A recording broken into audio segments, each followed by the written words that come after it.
सवाल नंबर 16 बहुत ही आसान सवाल है। मैंने हर एक टाइप का, हर एक पैटर्न का एक सवाल लेने की जरूर कोशिश की है, क्योंकि जितना भी वेरिएशन है मैंने सब कुछ कवर करने की कोशिश की है। एक टाइप में मैंने 3-3, 4-4 सवाल नहीं लिए हैं, मैंने एक टाइप पे एक ही सवाल लिया, लेकिन सारे के सारे टाइप कवर किए हैं जितने भी आपके एसएससी सीजीएल के एग्जाम के पॉइंट ऑफ व्यू से बन सकते हैं। ये सारे के सारे प्रीवियस ईयर क्वेश्चन है, क्योंकि प्रीवियस ईयर में ऑलरेडी बहुत अच्छे क्वेश्चन आ रखे हैं, इसलिए मैंने नए सवाल नहीं बनाए हैं बहुत ज्यादा। ठीक है, ध्यान से देखना है आपको। The angles of elevation of top of a tower 72 metre high from the top and bottom of building are 30 degree and 60 degree respectively. What is the height of building? मतलब एक बिल्डिंग है और एक टावर है। ठीक है, तो यहां पे टावर के टॉप का एलिवेशन एंगल एक बिल्डिंग के टॉप और बॉटम से 30 डिग्री और 60 डिग्री है। तो ये बात जरा आप गौर से सुनना कि आपकी फिर बिल्डिंग रही होगी छोटी और टावर रहा होगा आपका बड़ा। गौर से सुनना। The angles of elevation top of a tower 72 metre high. ये आपका टावर है जिसकी हाइट 72 मीटर है। क्वेश्चन के अकॉर्डिंग टावर की हाइट है 72 मीटर। इस टावर के टॉप का है ना, टावर के टॉप का बिल्डिंग के टॉप और बॉटम से एलिवेशन एंगल कम से 30 और 60 है। तो ये रहा टावर का टॉप, ये रहा बिल्डिंग का टॉप। तो बिल्डिंग के टॉप से टावर के टॉप का ये जो एलिवेशन एंगल है, क्वेश्चन के अकॉर्डिंग ये बताया गया आपको 30 डिग्री का। This angle is 30 degree. और इस टावर के टॉप का ये जो बिल्डिंग का बॉटम है, बिल्डिंग के बॉटम से ये जो एलिवेशन एंगल है ये बताया गया है आपको 60 degree. This angle is 60 degree. What is the height of building? तो आपको छोटी सी बिल्डिंग की हाइट निकालनी, इतना सा सवाल है और बहुत ही आसान सा क्वेश्चन है। तो मैंने बोला कि इस टाइप के सवाल यदि पेपर में आया करें, आपको लिखने की जरूरत है नहीं, सीधा फिगर बनाए, फिगर में ही सवाल खत्म, आंसर टिक करना है। आपको रेशियो मेथड लगाना है, बस आपको उस ट्रायंगल का यूज करना होता है जिसमें वैल्यू गिवन होती है। तो यहां पे 72 मीटर है। तो अगर मैं 60 डिग्री ट्रायंगल में देखूं, इस 60 डिग्री ट्रायंगल में 60 डिग्री के सामने 72 है, तो एंगल 30 डिग्री के सामने कितना रहा होगा? 72/√3। भाई 30 डिग्री के सामने स्मॉल क्या रहा होगा? 72/√3। और 72/√3 का मतलब 24 दिया 72, यानी कि 24√3। तो ये डिस्टेंस आपकी 24√3 मीटर आ गई। सही बात है, ये डिस्टेंस आपकी 24√3 मीटर आ गई। चूंकि ये पैरेलल है डिस्टेंस, तो ये डिस्टेंस भी यहां से यहां तक कितनी हो जाएगी? 24√3 मीटर। तो ये डिस्टेंस भी आपके 24√3 मीटर होगी। दिस डिस्टेंस, तो ये डिस्टेंस भी 24√3 मीटर होगी। अब क्या करना है कि अब छोटे वाले ट्रायंगल में देखिए, 30 डिग्री ट्रायंगल में, 30 डिग्री ट्रायंगल को अगर आप गौर से देखोगे तो इस 30 डिग्री ट्रायंगल में ये एंगल 60 है, 60 के सामने 24√3 है, तो 30 के सामने कितना होगा? 30 के सामने ये डिस्टेंस कितनी होगी? 24 रही होगी। 30 के सामने डिस्टेंस कितनी होगी? 24 मीटर होगी। भाई इस 30 डिग्री ट्रायंगल में अगर 60 डिग्री के सामने 24√3 है, तो 30 के सामने 24 होगा। 1:√3 का रेशियो होता है। अब एक कंप्लीट डिस्टेंस टावर की 72 है, 24 है, तो ये डिस्टेंस कितना बचा? 72 - 24, ये डिस्टेंस आपका 48 मीटर बचा, 48। यानी कि ये जो कांटा दूरी है 48 मीटर आ गई। तो इसके सामने ये वाली दूरी, ये भी कितनी आ जाएगी? 48 मीटर। और ये ही क्या है आपका? यही आपकी बिल्डिंग की हाइट है 48 मीटर। ये डी ऑप्शन आपका करेक्ट आंसर है। क्लियर है? कोई डाउट है इसमें? सिंपल सा सवाल है, बहुत ही आसान है। नेक्स्ट चलिए, सवाल नंबर 17। सवाल नंबर 17 भी इसी प्रकार का है, गौर से देखना, आसान आसान से सवाल है। A tower stands on the top of a building which is 60 metre high. एक बिल्डिंग के ऊपर एक टावर खड़ा हुआ है, ठीक है, और बिल्डिंग की हाइट दे रखी है तुमको 60 मीटर। ठीक है, चलिए, a tower stands on the top of a building which is 60 metre high. तो ये हो गई आपकी बिल्डिंग। क्लियर है? सिंपल सी बात है। ओके, बिल्डिंग, और बिल्डिंग की हाइट दे रखी है आपको क्वेश्चन के अकॉर्डिंग 60 मीटर। सो ये हो गई 60 मीटर हाइट की बिल्डिंग। अब इस बिल्डिंग के ऊपर खड़ा हुआ है भाई एक टावर, तो यहां पे ये हो जाएगा आपका एक टावर। तो ये बना दिया मैंने एक टावर। क्लियर है? सिंपल सी बात है। सवाल को सॉल्व करने में 15-20 सेकंड का समय लगता है, डायग्राम बनाना है बस जल्दी से। The angle of depression of a point situated on the ground from the top and bottom of tower are found to be 60 and 45 degree respectively. ये इंपॉर्टेंट लाइन है। कहने का मतलब है कि ग्राउंड लेवल पे यहां पे कोई पॉइंट है इस तरीके से P, और इस पॉइंट P का इस पॉइंट पी का टावर के टॉप और बॉटम से एलिवेशन डिप्रेशन एंगल 60 डिग्री और 45 डिग्री है। मतलब इस पॉइंट पी का अगर मैं टावर के टॉप से देखता हूं तो ये रहा टावर का टॉप, टावर के टॉप से ये जो डिप्रेशन एंगल है क्वेश्चन के अकॉर्डिंग ये आपका 60 डिग्री बताया गया। तो मुझे बताइए क्या ये एंगल भी 60 डिग्री नहीं होगा? ये एंगल भी कितना हो जाएगा आपका? ये एंगल भी आपका 60 डिग्री हो जाएगा। सिंपल सी बात है, क्लियर है? कोई डाउट इसमें? नाउ क्वेश्चन के अकॉर्डिंग टावर के बॉटम से इसी पॉइंट पी का ये जो डिप्रेशन एंगल है ये वाला, ये 45 डिग्री बताया गया, 45। तो फिर ये एंगल भी कितना हो जाएगा? ये एंगल भी आपका छोटा वाला 45 डिग्री हो जाएगा और कंप्लीट ये बड़ा वाला कितना हो जाएगा? 60 डिग्री हो जाएगा। क्लियर है ना? पूछा क्या what is the height of tower? Tower की हाइट क्या है? बहुत ही आसान सवाल है, सवाल में कुछ भी दम नहीं है। देखो हमेशा उस ट्रायंगल फोकस करो जिसमें वैल्यू गिवन हो। अगर मैं नीचे वाले triangle 45 degree triangle 45 degree triangle में नाम वाम लिखने में टाइम वेस्ट मत किया करो कि ये पॉइंट ए पॉइंट बी है, वो बिल्कुल नहीं करना है ऐसे। अगर यहां पे मैं छोटे वाले ट्रायंगल 45 डिग्री ट्रायंगल फोकस करूं सो 45 के सामने 60, तो ये डिस्टेंस भी कितनी आ गई? 60। ये डिस्टेंस भी कितनी आ गई भैया? आपके सामने 60 हो गया। क्लियर है? कोई डाउट है इसमें? सिंपल सी बात ना। अब लेकिन मैं बड़े वाले ट्रायंगल पे फोकस करूं, बड़े वाले ट्रायंगल में, सो बड़े वाले ट्रायंगल में गौर से देखो, ये एंगल 60 डिग्री है, ये एंगल 30 डिग्री है, ये एंगल 30 डिग्री है। अगर 30 के सामने 60 है तो 60 डिग्री के सामने ये डिस्टेंस कितनी होगी? 60√3 होगी। ये डिस्टेंस कितनी होगी? 60√3। Got it? कोई डाउट है इसमें? भाई ये कंप्लीट बड़ा एंगल 60 डिग्री, तो 30 के सामने 60 मीटर डिस्टेंस है, तो 60 डिग्री के सामने कितनी डिस्टेंस होगी? 60√3। मुझे चाहिए सिर्फ इसकी हाइट, टावर की ऊंचाई, तो कंप्लीट डिस्टेंस 60√3, बिल्डिंग की 60, तो माइनस कर देंगे। सो कितना आ जाएगा? 60√3 माइनस 60 कॉमन, यानी कि 60 इंटू √3 माइनस 1 मीटर, यानी कि जो सी ऑप्शन है ये आपका करेक्ट आंसर हो जाएगा। क्लियर है? कोई डाउट है इसमें? तो सिंपल सा सवाल है, बहुत ही आसान है। ये आपको 60 मीटर दे रखा है तो ये भी 60 हो जाएगा। ये 60 है, 30 के सामने 60 मीटर, तो 60 डिग्री के सामने √3 टाइम 60√3 हो गया, माइनस कर दिया। क्लियर है भाई? चलिए आगे बढ़ेंगे। नेक्स्ट सवाल नंबर 18। सवाल नंबर 18 बहुत ही आसान सा सवाल है, ध्यान से देखना आपको। From the top of a cliff 100 metre high, the angle of depression of top and bottom of a tower are, angle of depression of top and bottom of a tower are 45 degree and 60 degree respectively, the height of tower is. अच्छा सवाल है, गौर से देखना। हर pattern का मैंने एक सवाल यहां पे जरूर लिया है। चलिए, जैसे कि ये आपका एक क्लिफ हो गया जो कि 100 मीटर हाई है। This is 100 metre high cliff, ठीक है, 100 मीटर, समझ में आया सभी को? 100 मीटर, ओके। अब इस 100 मीटर हाई क्लिफ के ये है, इसका क्या हो गया? टॉप, ये हो गया टॉप। इस 100 मीटर हाई क्लिफ के टॉप से एक टावर के टॉप एंड बॉटम के डिप्रेशन एंगल 45 एंड 60 डिग्री है। तो जाहिर सी बात है कि जो आपका टावर है फिर इससे छोटा रहा होगा। टावर जो है क्या रहा होगा? इस क्लिफ से छोटा रहा होगा। क्लियर है ना? क्योंकि डिप्रेशन एंगल बनना है। तो अगर मैं क्लिफ के टॉप से टावर के टॉप को देखता हूं तो ये बनेगा डिप्रेशन एंगल, और ये डिप्रेशन एंगल बोला गया क्वेश्चन में 45 degree. So this depression angle यदि आपका 45 होगा तो ये वाला एंगल ये भी कितना बनेगा आपका? 45 डिग्री। इतनी बात तो सभी को समझ में आती होगी। क्लियर है भाई? अगर डिप्रेशन एंगल बन रहा है तो जाहिर सी बात है टावर की हाइट छोटी रही होगी, क्योंकि आप क्लिफ के टॉप से टावर के टॉप को देखोगे तो डिप्रेशन एंगल बन रहा है तो ये आपका छोटा होना चाहिए। दूसरी बात सिंपल सा है कि इसे क्लिफ के टॉप से टावर के बॉटम का ये जो डिप्रेशन एंगल है, ये पूरा आपका डिप्रेशन एंगल ये 60 डिग्री का है।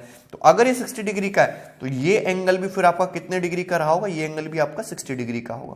क्लियर है? ये एंगल भी आपका 60 डिग्री का होगा। सिंपल सी बात है।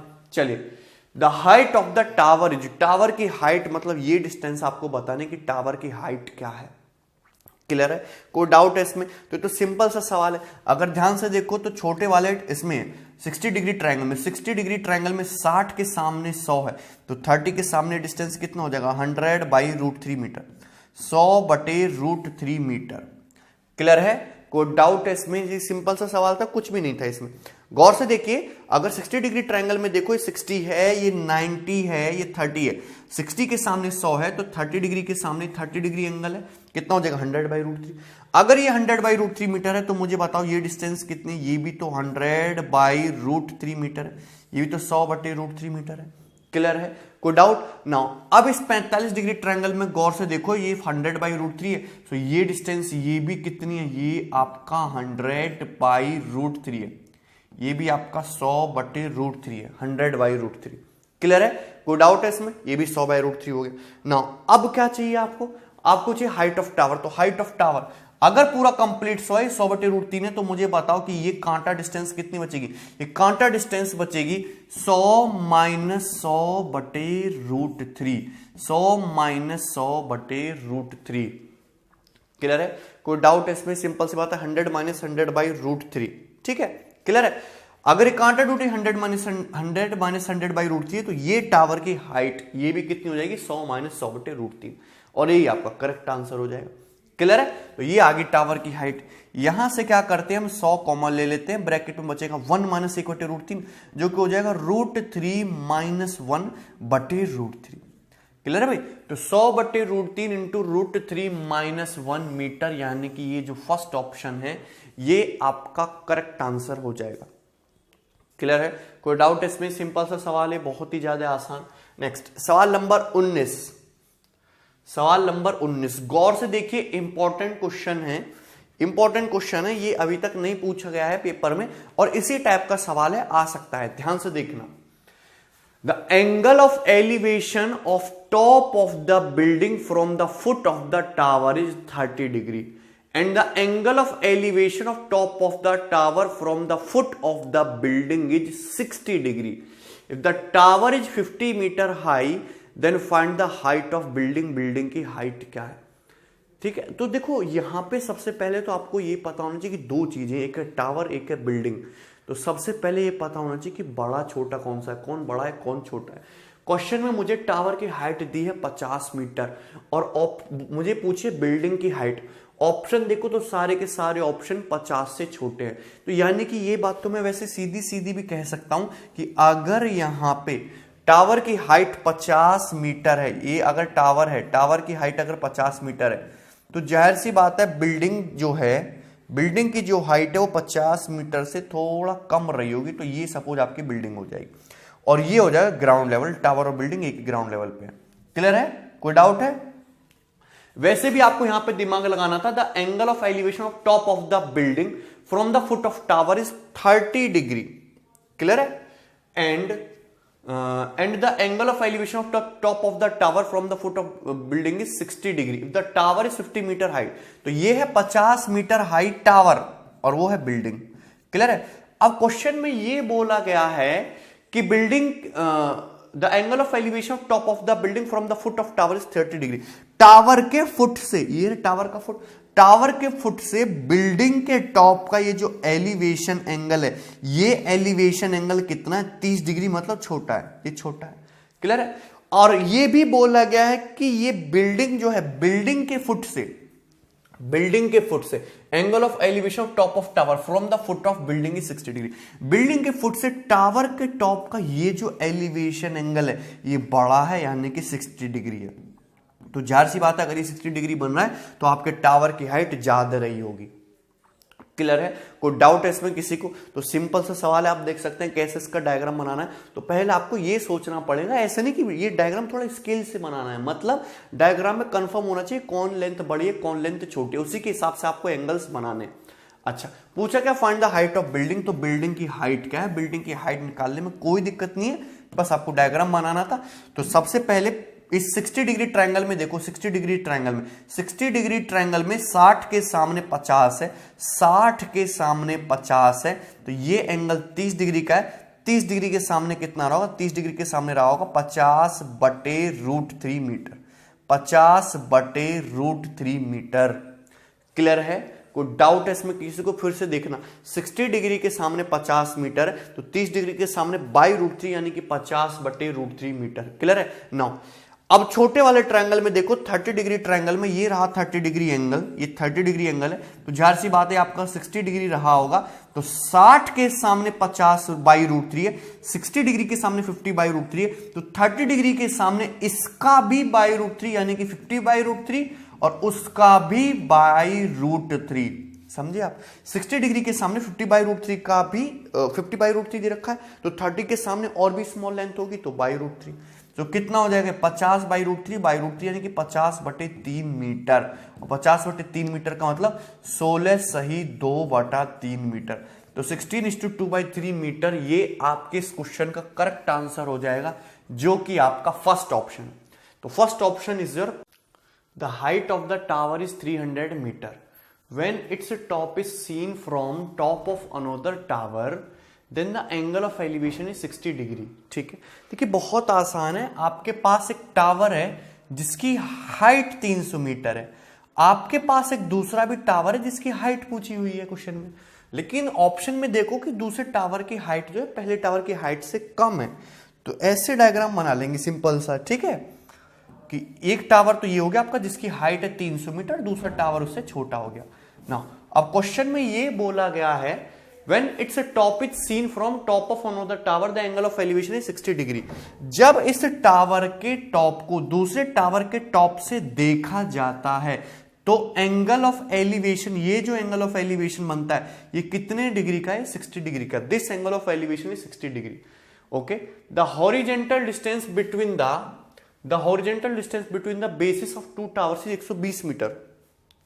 ये जो दोनों टावर, इनके जो आधार, इनके आधार के बीच की ये जो दूरी है, इनके आधार के बेसिस के बीच की जो दूरी है ये 120 मीटर है, ये 120 मीटर है।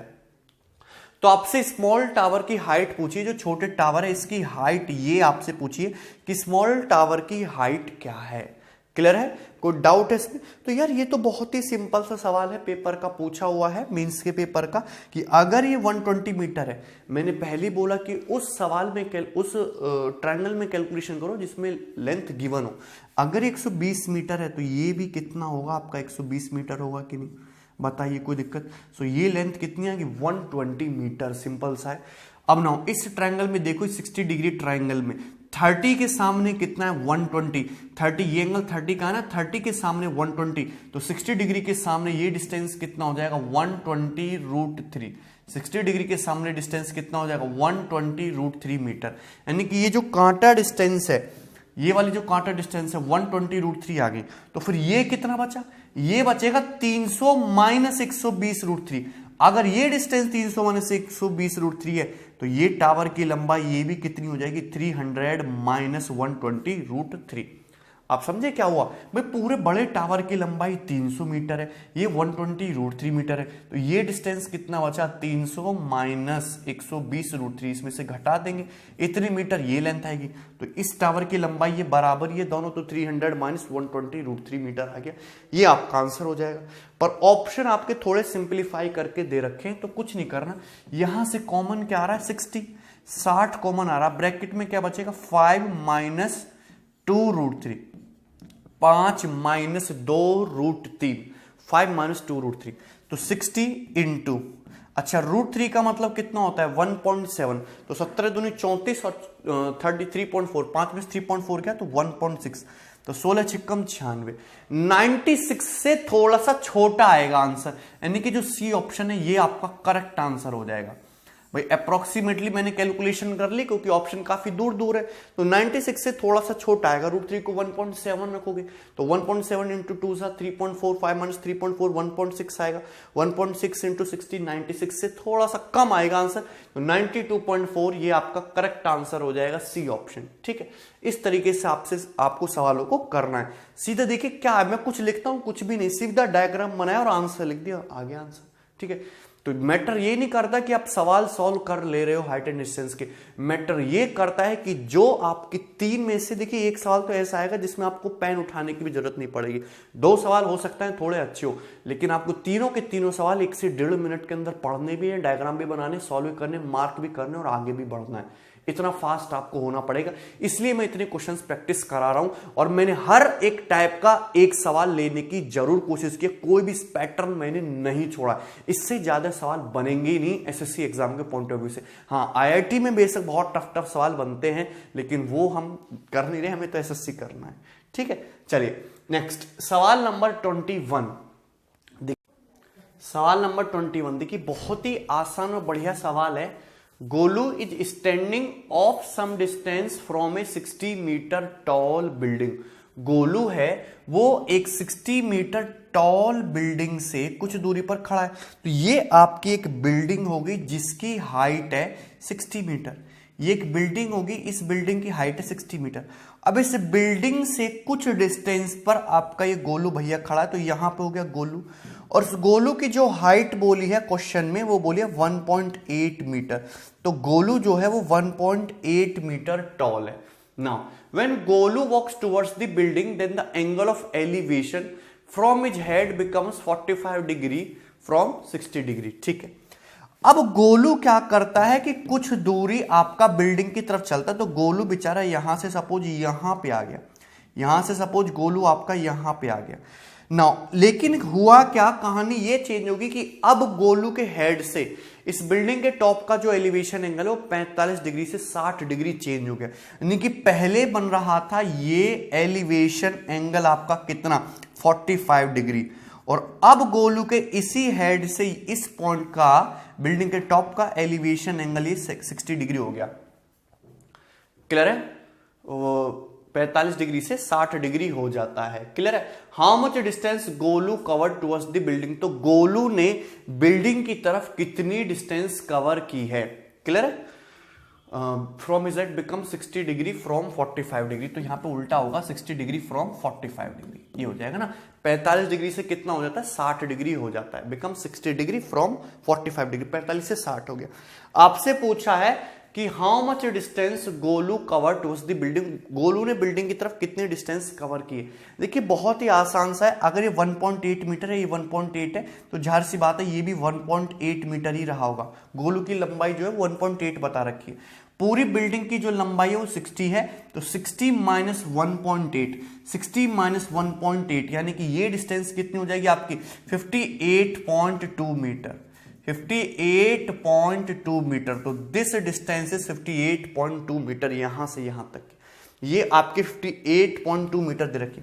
अब मुझे इससे कोई मतलब नहीं, क्वेश्चन में पूछा कि गोलू ने कितना वॉक किया है, यानी कि आपसे टोटल ये डिस्टेंस पूछिए।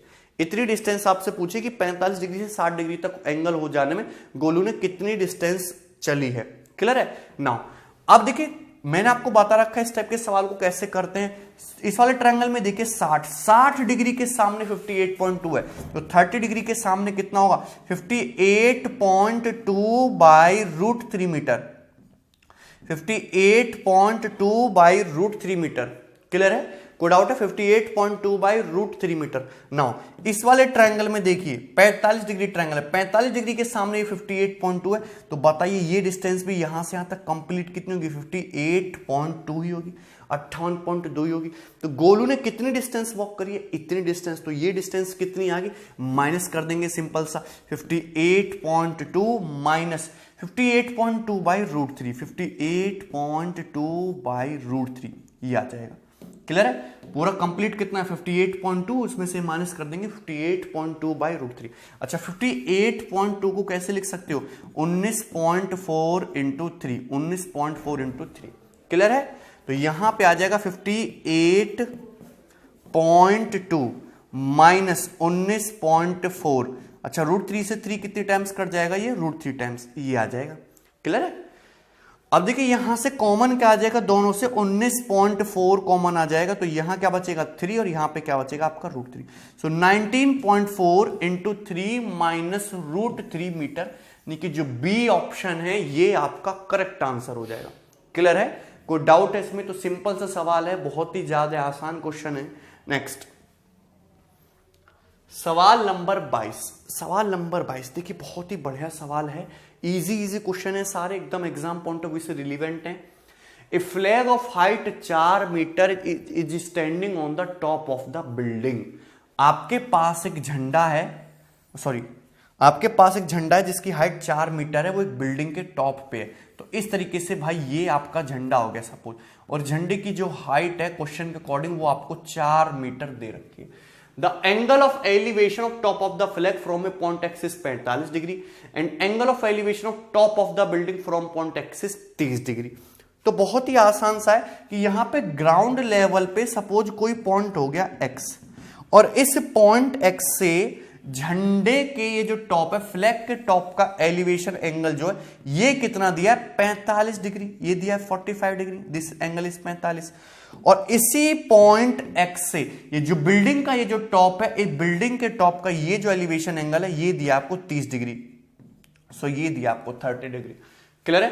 Point X is on the ground level, point X ground level पे। What is the height of building, building की हाइट क्या है ये आपसे पूछा है। आपसे क्या पूछा है? बिल्डिंग की हाइट क्या है।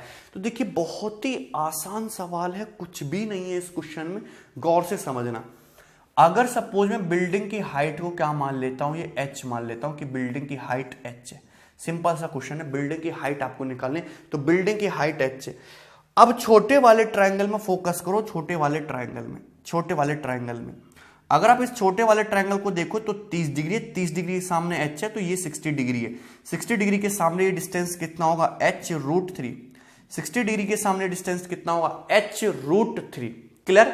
नाउ लेकिन अगर मैं बड़े वाले इस ट्रायंगल में फोकस करूं जिसमें ये elevation angle 45 degree, 45 degree triangle में फोकस करूं तो 45 डिग्री के सामने टोटल डिस्टेंस क्या है, 45 डिग्री के सामने टोटल डिस्टेंस क्या है h+4 मीटर। 45 डिग्री के सामने टोटल डिस्टेंस क्या है h+4 मीटर। तो ये भी कंप्लीट डिस्टेंस कितनी होनी चाहिए h+4 होनी चाहिए, यानी कि दोनों बराबर हो गया, यानी कि दोनों क्या हो गया इक्वल हो गया। अगर 45 डिग्री के सामने ये h+4 है तो ये डिस्टेंस भी कितनी होनी चाहिए कंप्लीट h+4। सो h√3 बराबर आ गया आपका h+4 के। कोई डाउट है इसमें? सिंपल सी बात है। सो अगर मैं यहां से h की वैल्यू निकालना चाहूं तो 4, ये इधर आएगा तो √3 -1 हो जाएगा, √3 -1 और नीचे अपॉन में आ जाएगा, तो h बराबर आएगा 4/√3 -1 मीटर। क्लियर? कोई डाउट इसमें किसी को? h बराबर आ गया 4/√3 -1 मीटर। लेकिन क्वेश्चन में थोड़ा सा सिंप्लीफाई करके दे रखी है h की वैल्यू, तो ऊपर नीचे क्या करते हैं हम √3 + 1 से मल्टीप्लाई कर देते हैं। तो नीचे √3 - 1 √3 + 1 ये 2 हो गया, 4 से 2 ये 2 बार कट गया, तो 2 × √3 + 1 मीटर, 2 × √3 + 1 मीटर ये आपका करेक्ट आंसर हो जाएगा, जो कि आपका ये है सेकंड ऑप्शन। तो सेकंड ऑप्शन आपका करेक्ट आंसर है।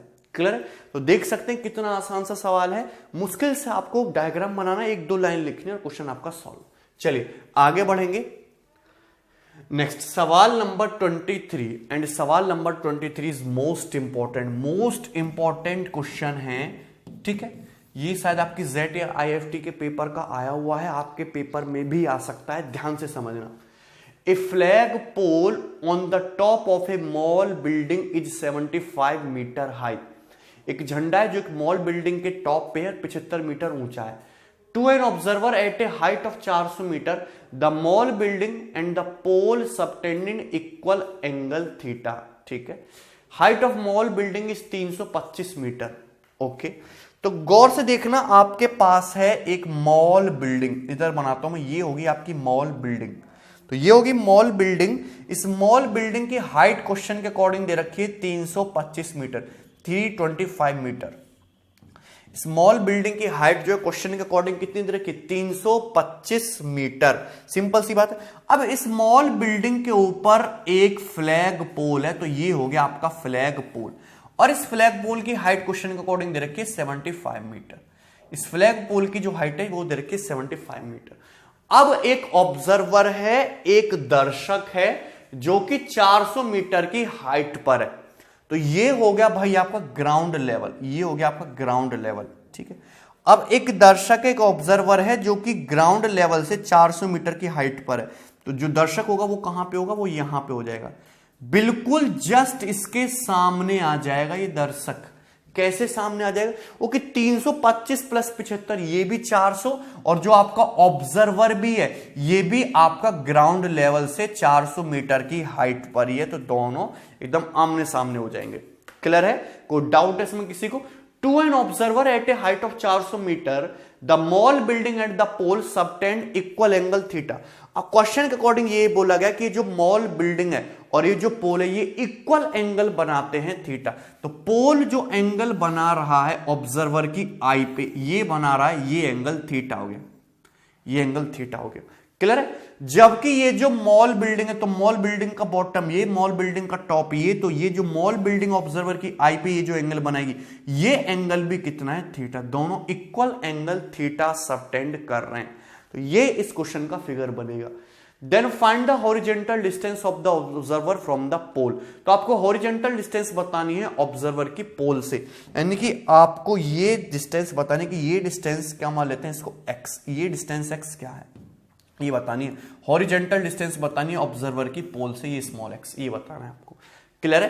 तो बहुत ही आसान है। इस टाइप के सवाल में हम यूज करते हैं टू थीटा एंगल प्रॉपर्टी। गौर से देखना, देखिए अगर मैं छोटे वाले ट्रायंगल को फोकस करूं जिसमें ये एंगल थीटा है, एंगल थीटा, इस एंगल थीटा के लिए सामने वाली साइड 75 परपेंडिकुलर और x क्या हो जाएगा, बेस, और परपेंडिकुलर बेस में रिलेशन क्या बताता है, 10। तो यहां से मैं साफ साफ कह सकता हूं कि tan थीटा की वैल्यू कितनी है, 75/x। टेंजेंट थीटा की वैल्यू कितनी है, 75/x।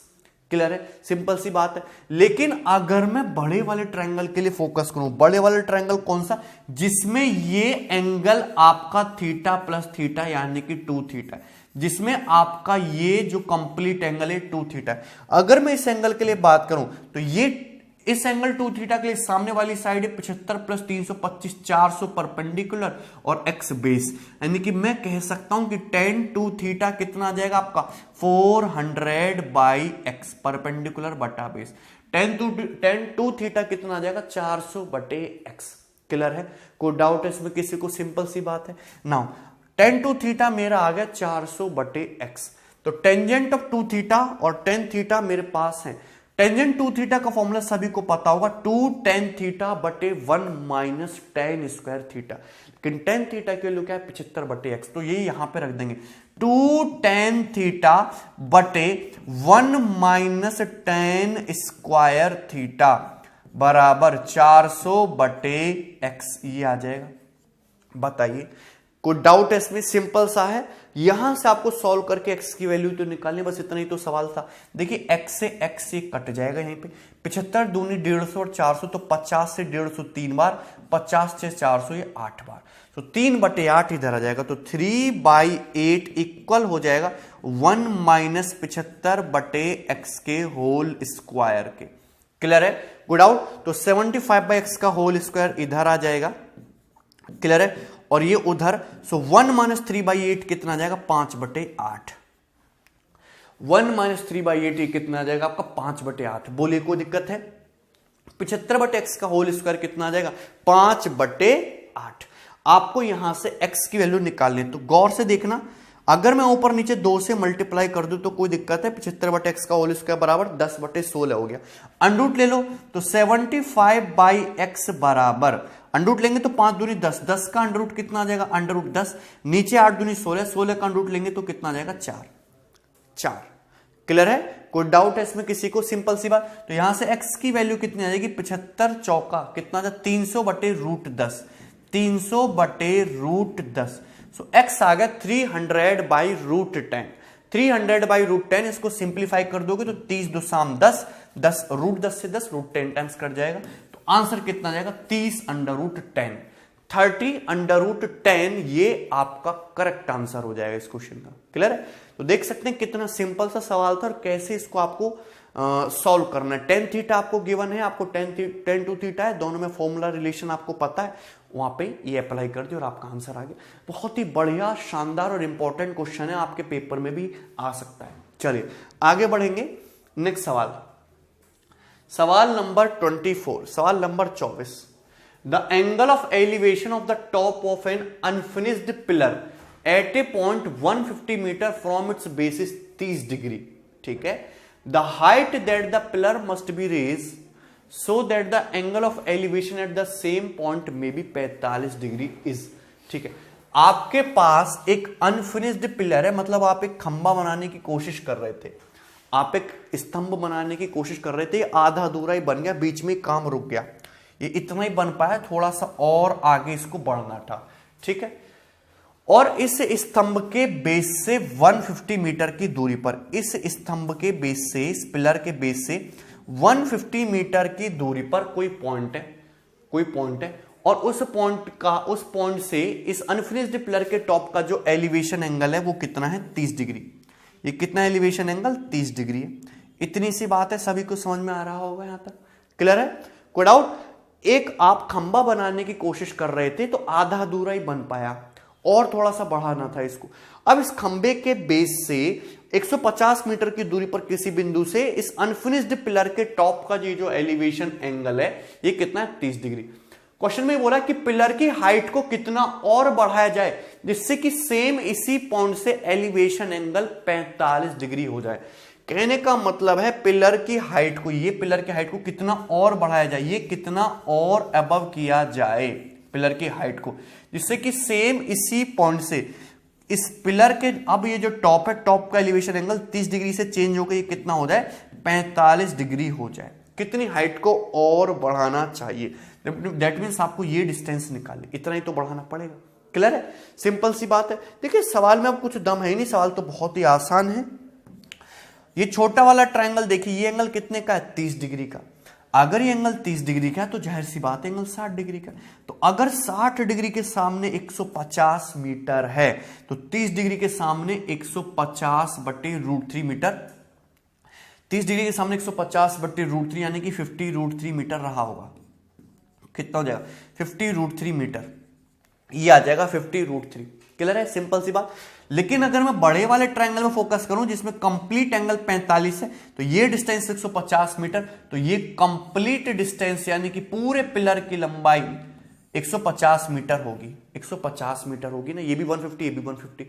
तो पिलर की हाइट को कितना और बढ़ाना पड़ेगा हमें, तो सिंपल सा माइनस कर दें 150 माइनस 50√3, 150 माइनस 50√3 मीटर, इतना आपको और रेज करना पड़ेगा पिलर की हाइट को।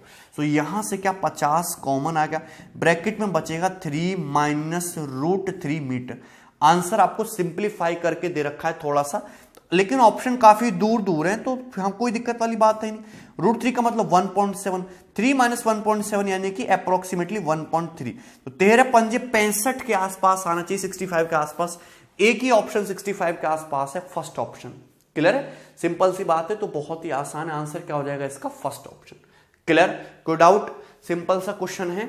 चलिए नेक्स्ट सवाल नंबर 25, सवाल नंबर 25 मोस्ट इंपॉर्टेंट क्वेश्चन है। ये ऐसा सवाल है, सवाल नंबर 25, सवाल नंबर 26, सवाल नंबर 27, तीनों जो सवाल है आपके पेपर में बार बार रिपीट होते हैं और बार बार रिपीट होंगे, बस डाटा चेंज होगा। तो इन तीनों सवालों को आपको ध्यान से समझना है।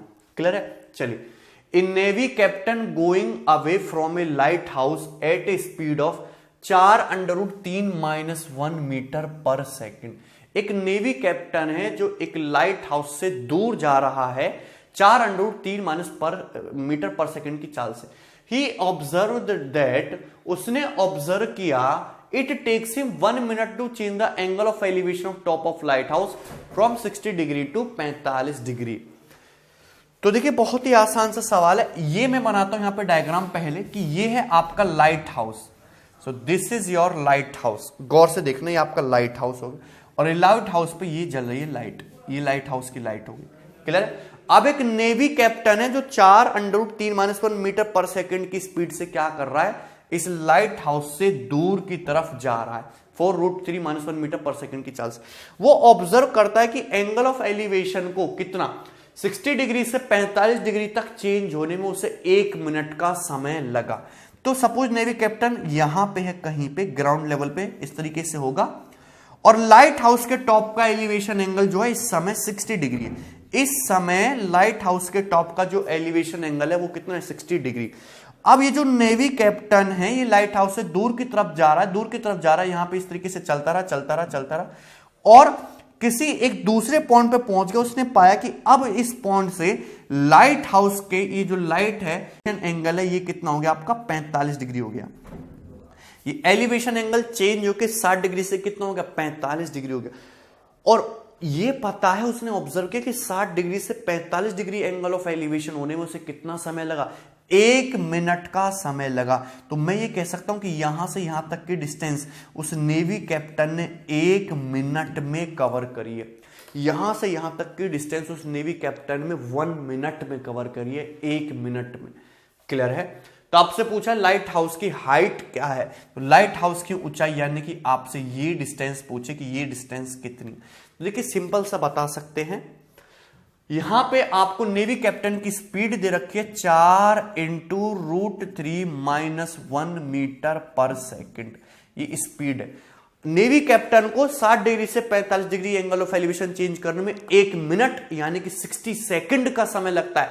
तो 60 सेकंड में कितनी दूरी चली होगी नेवी कैप्टन ने, कितनी डिस्टेंस कवर करी होगी। 60 डिस्टेंस का मतलब क्या होता है, स्पीड इंटू टाइम। सो 240 इंटू √3 - 1 मीटर, इतनी डिस्टेंस कवर करी होगी नेवी कैप्टन ने 60 सेकंड में। यानी कि ये जो डिस्टेंस है, यानी कि मैं कह सकता हूं कि ये यहां से यहां तक की ये जो डिस्टेंस है, ये आपकी 240 इंटू √3 - 1 मीटर है। 240 इंटू √3 - 1 मीटर है। क्लियर है? कोई डाउट है इसमें? सिंपल सी बात है। तो आपको निकालना है लाइट हाउस की ये जो हाइट है वो क्या है ग्राउंड लेवल से। तो सिंपल सा सवाल है, बहुत ही आसान है। सपोज मैं इसको मान लेता हूं कि 1 यूनिट है, लेट दिस इज 1 यूनिट। मैं हमेशा यही बोलता हूं कि जब भी इस टाइप का सवाल है इस डिस्टेंस को 1 यूनिट मान लो। सो अगर ये 1 यूनिट है तो छोटे वाले ट्रायंगल में 60 के सामने ये डिस्टेंस कितना हो जाएगा, फिर आपका √3 यूनिट, ये डिस्टेंस हो जाएगा √3 यूनिट। अब ना बड़े वाले ट्रायंगल में देखो गौर से, ये 45 डिग्री, 45 के सामने √3 यूनिट, तो ये कंप्लीट डिस्टेंस यहां से यहां तक की ये भी कितना हो जाएगा, √3 unit. This distance is also √3 unit. Now गौर से देखना, ये कंप्लीट √3 यूनिट है, ये 1 यूनिट है, तो ये कितना बचा भाई, ये डिस्टेंस कितनी बची, ये डिस्टेंस बची √3 - 1 यूनिट, √3 - 1 यूनिट, जो कि बराबर है 240 इंटू √3 - 1 मीटर के। क्लियर? सिंपल सी बात है, बहुत ही आसान ना। और देखिए √3 - 1 यूनिट से कैंसिल आउट हो जाएगा, तो यहां से 1 यूनिट की वैल्यू कितनी आएगी, 240 मीटर। 1 यूनिट की वैल्यू आपकी 240 मीटर आ गई। आपसे पूछा लाइट हाउस की हाइट, तो लाइट हाउस की हाइट यानी कि √3 यूनिट की वैल्यू आपसे पूछी है, तो दोनों तरफ √3 से मल्टीप्लाई कर देंगे। सो √3 यूनिट की वैल्यू कितनी आ जाएगी, फिर 240 अंडर √3 मीटर, 240 √3 मीटर, यानी कि फर्स्ट ऑप्शन 240 अंडर √3 मीटर, ये आपका करेक्ट आंसर हो जाएगा। क्लियर है? कोई डाउट है इसमें? सिंपल सा सवाल है, बहुत ही ज्यादा आसान है। ठीक है, चलिए नेक्स्ट सवाल नंबर 26। सवाल नंबर 26 भी बहुत इंपॉर्टेंट है, गौर से देखना।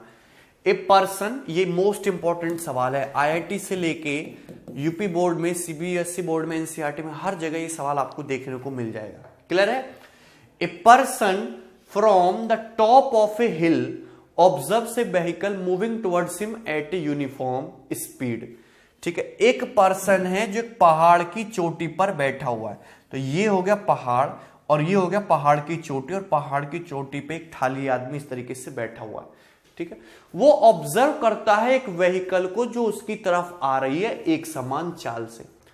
इट टेक्स, व्हीकल को 10 मिनट लगते, it takes 10 minutes for the angle of depression to change from 45 degree to 60 degree. So उस व्हीकल का डिप्रेशन एंगल चेंज होने में 45 डिग्री से 60 डिग्री चेंज होने में कितना समय लगा, 10 मिनट का समय लगा। तो गौर से देखना, ये है आपका पर्सन और ये पर्सन की आंख की सीधी रेखा हो गई, और ये हो गया आपका ग्राउंड लेवल, ये हो गया आपका ग्राउंड लेवल। तो एक व्हीकल इस तरीके से आ रही है ग्राउंड लेवल पे। क्लियर है?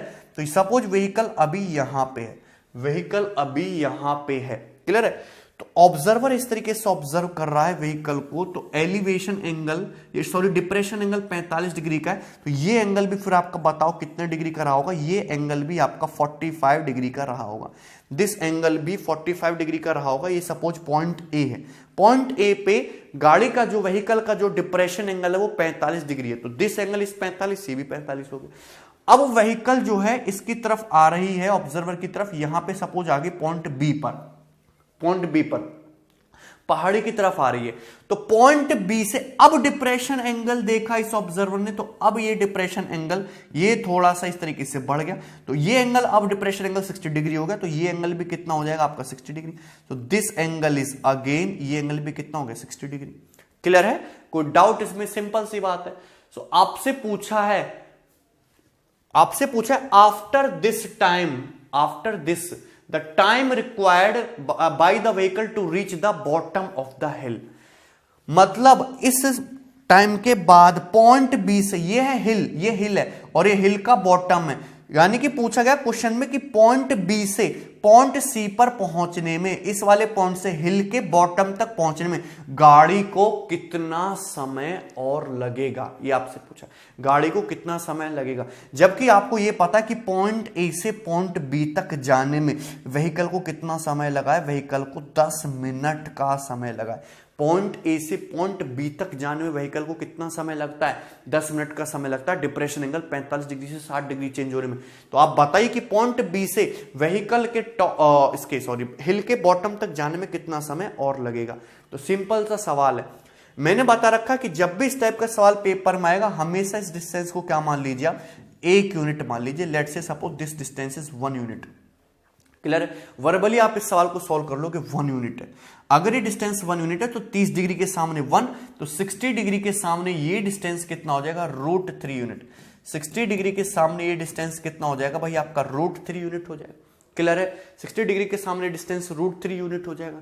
नाउ अब इस ट्रायंगल में फोकस कीजिए, बड़े वाले ट्रायंगल 45 डिग्री के सामने ये डिस्टेंस √3 यूनिट है, 45 डिग्री के सामने ये डिस्टेंस √3 यूनिट है।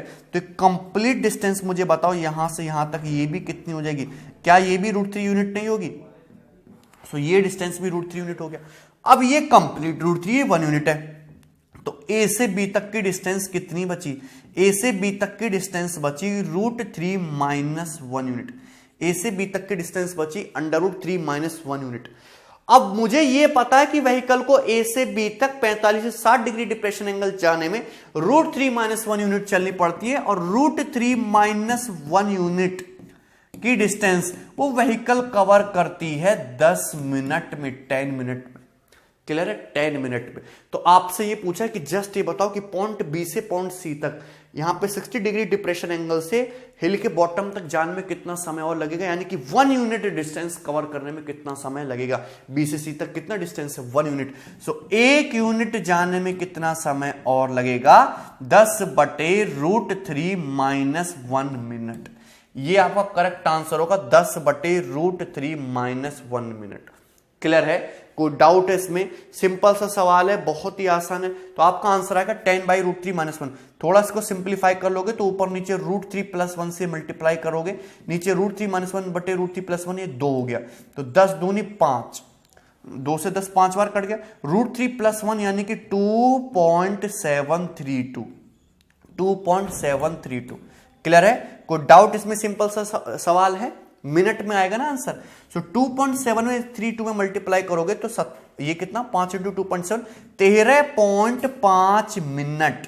13.5 मिनट के आसपास आंसर आएगा। 13.5 है, 13.6 मिनट के आसपास। क्लियर है, 13.5 मिनट, यानी कि आंसर जो 13 मिनट से तो ज्यादा है, तो ये तो आंसर है नहीं। आंसर आपका 14 मिनट से कम है, तो ये भी आंसर नहीं है। आंसर क्या है आपका, सी ऑप्शन। ये सी ऑप्शन आपका करेक्ट आंसर हो जाएगा, खत्म सवाल। क्लियर है भाई, आंसर आपका 13 पॉइंट समथिंग आ रहा है ना, 5 दूनी 10 और 5 7 35, 13 पॉइंट, तो 13 से तो ज्यादा आंसर, तो ये दोनों आंसर कट गए। आंसर आपका 14 मिनट से कम है, तो आंसर क्या आपका C option, 13 minute 40 second. Clear है, कोई डाउट? देखिए कितना अच्छा सवाल है, आपके 2016 मेंस के पेपर का पूछा हुआ है, और हर शिफ्ट में ये सवाल, मतलब हर शिफ्ट में नहीं, हर एग्जाम में ये सवाल आया हुआ है, जिस किसी में भी हाइट एंड डिस्टेंस पूछा जाता है। ठीक है, चलिए आगे बढ़ेंगे। नेक्स्ट सवाल नंबर 27। सवाल नंबर 27 भी सेम इसी टाइप का क्वेश्चन है, बस एंगल यहां पे चेंज है। सेम लॉजिक है, सेम क्वेश्चन है, मैंने सोचा कि इसको करा देते हैं, क्योंकि इंपॉर्टेंट सवाल है। A man on the top of a tower standing on the seashore find that a boat coming towards him takes 10 minutes for the angle of depression to change from 30 degree to 60 degree. How soon the boat reaches the seashore? तो ये जो आपकी boat है ये she शोर पे कितनी देर में पहुंचेगी। क्लियर है, तो देखिए बहुत ही आसान सवाल है। ये रहा आपका ऑब्जर्वर यहां पे खड़ा है, man on the top of a tower. तो ये हो गया आपका समुद्री तट और इसके एक टावर है, तो टावर पे यहां पे है एक ऑब्जर्वर। ये ऑब्जर्वर ऑब्जर्व करता है एक बोट को समुद्र में। तो ये हो गई यहां पे आपकी सी हो गया, क्लियर है। और ये बोट सपोज यहां पे है, एक बोट सपोज यहां पे, तो ये ऑब्जर्वर देखता है इस बोट को और उसने ये पाया कि 10 मिनट का समय लगा इस बोट के डिप्रेशन एंगल को 30 डिग्री से 60 डिग्री तक चेंज होने में। तो अभी है इस बोट का डिप्रेशन एंगल, ये जो है डिप्रेशन एंगल, ये आपका 30 डिग्री है। तो ये एंगल भी मुझे बताइए कितना है, 30 डिग्री हो जाएगा। अब ये जो बोट है ये आपकी आगे की तरफ बढ़ रही है, यहाँ पे सपोज ये आगे यहाँ पे पॉइंट बी पे। अब ऑब्जर्वर ने देखा कि क्या है डिप्रेशन एंगल, तो ये डिप्रेशन एंगल कितना हो गया आपका, ये 60 डिग्री हो गया। तो ये एंगल भी मुझे पता है कितना हो जाएगा, ये एंगल भी 60 डिग्री हो जाएगा। तो ए से बी तक पहुंचने में कितना समय लगा, 10 मिनट का समय लगा। ए से बी तक पहुंचने में कितना समय लगा, यहां से यहां तक पहुंचने में 10 मिनट का समय लगा है, क्लियर है। तो क्वेश्चन में ये पूछा है how soon the boat reaches the sea shore. So कितने समय में ये जो बोट है, ठीक है, समुद्र किनारे पहुंचने में कितना समय और लगेगा, यानी कि पॉइंट बी से पॉइंट सी तक जाने में कितना समय और लगेगा, ये आपसे पूछे। तो देखिए बहुत ही सिंपल सा सवाल है। मैंने बोला कि जब भी इस टाइप का क्वेश्चन आए इसको हमेशा क्या मान लीजिए, 1 यूनिट। सो दिस डिस्टेंस कितना हो जाएगा, 1 यूनिट, क्लियर, सिंपल सा, ये 1 यूनिट हो गया। नाउ अगर 30 डिग्री के सामने 1 यूनिट है तो 60 डिग्री के सामने ये डिस्टेंस कितना हो जाएगा आपका, √3 यूनिट। 60 डिग्री के सामने डिस्टेंस कितना हो जाएगा आपका, √3 यूनिट, क्लियर। कोई डाउट इसमें, सिंपल सा है। नाउ अब देखिए इस बड़े वाले ट्रायंगल को 30 डिग्री के सामने √3 है, 30 डिग्री के सामने √3 है, तो ये बताओ 60 डिग्री के सामने टोटल √3 इंटू √3, √3 इंटू √3 यानी कि कितना हो जाएगा, 3 यूनिट। √3 इंटू √3 कितना हो जाएगा, 3 यूनिट। अगर ये 3 यूनिट है तो ये 1 यूनिट है, तो ये ए से बी तक ये कितना बचेगा, 2 यूनिट। ए से बी तक ये कितना बचेगा, 2 यूनिट, क्लियर है। तो ये 2 यूनिट हो गया, क्लियर सी बात है, सिंपल सा। नाउ अब मुझे बताइए कि ए से बी तक 2 यूनिट जाने में कितना समय लग रहा है बोट को, 10 मिनट। सो बी से सी तक 1 यूनिट जाने में कितना समय लगेगा बोट को, 5 मिनट। सो आंसर क्या आ गया इस क्वेश्चन का, 5 मिनट, यानी कि फर्स्ट ऑप्शन, क्लियर है। तो देख रहे हैं कितने सेकंड भर का सवाल नहीं है सॉल्व होने में। 2 यूनिट जाने में कितना समय लगा, 10 मिनट, तो 1 यूनिट जाने में कितना समय लगेगा, 5 मिनट। तो 5 मिनट इस क्वेश्चन का करेक्ट आंसर है, क्लियर है। चलिए आगे बढ़ेंगे और पैटर्न के क्वेश्चन करेंगे। सवाल number 28। A man is watching from the top of a tower, A boat speeding away from the tower. एक आदमी एक टावर पे चढ़ा हुआ है, वो ऑब्जर्व करता है कि एक बोट टावर से दूर की तरफ जा रही है। तो बहुत ही आसान है कि जैसे तुम्हारा टावर हो गया, टावर के ऊपर जैसे आदमी ऑब्जर्वर है, ठीक है, ये ऑब्जर्वर है और ये आपका सपोज कोई नदी वदी होगी, इसमें बोट चल रही है, ठीक है। तो एक बोट जो है इस टावर से दूर की तरफ जा रही है। The boat makes an angle of depression of 45 degree with the man's eye when at a distance of 60 metre from the bottom of the tower. तो कहने का मतलब यह है कि जब बोट टावर के बॉटम से 60 मीटर की दूरी पर होती है, जब बोट टावर के बॉटम से 60 मीटर की दूरी पर होती है, तो ये बोट इस ऑब्जर्वर की आई पे कितने का डिप्रेशन एंगल बनाती है, 45 डिग्री का। 45 डिग्री का डिप्रेशन एंगल बनाती है। तो ये एंगल 45 डिग्री। सो मुझे बताओ ये एंगल भी कितने का हो जाएगा, ये एंगल भी तो 45 डिग्री का हो जाएगा। सिंपल सी बात है, बहुत ही आसान है। आफ्टर 5 सेकेंड, 5 सेकेंड के बाद the angle of depression becomes 30 degree. तो 5 सेकेंड के बाद सपोज बोट यहां से यहां पे आ गई, इस पॉइंट पे आ गई। अब इस पॉइंट पे जो एंगल ऑफ डिप्रेशन है ऑब्जर्वर की आई पे, वो 45 डिग्री से चेंज होगा, कितना हो गया, 30 डिग्री। तो ये एंगल भी कितने का हो जाएगा, फिर आपका 30 डिग्री का हो जाएगा। ये एंगल भी आपका 30 डिग्री का हो जाएगा। सिंपल से। What the approximate speed of boat assuming that it is running in still water. तो बोट की अप्रोक्सीमेट स्पीड बताइए, ये मानते हुए कि जो बोट है वो स्टिल वाटर में चल रही है। तो सपोज ये पॉइंट ए है, ये पॉइंट बी है।